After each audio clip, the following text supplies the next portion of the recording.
Hello sa inyo mga sideline. Meron nga pala tayong papalitan ng SSD ng laptop. Ito yung old hard disk niya. Papalitan natin ng SSD para bumilis ang laptop. Ang may-ari nga pala na ito ay kay klase natin ng elementary, si Jenalyn Santos. Ayan. Program na natin, tapos lagyan natin ng application. Simulan natin. Ayan, nag-install na po tayo ng Windows 10 license. Ayan, tuloy-tuloy na po yan. Ayan, okay na po ang laptop. Na-upgrade na po natin sa SSD. 128GB na SSD. Kasama ng program, license.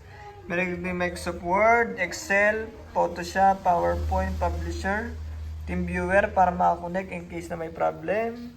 Google Chrome. Ayan, may antivirus na rin to.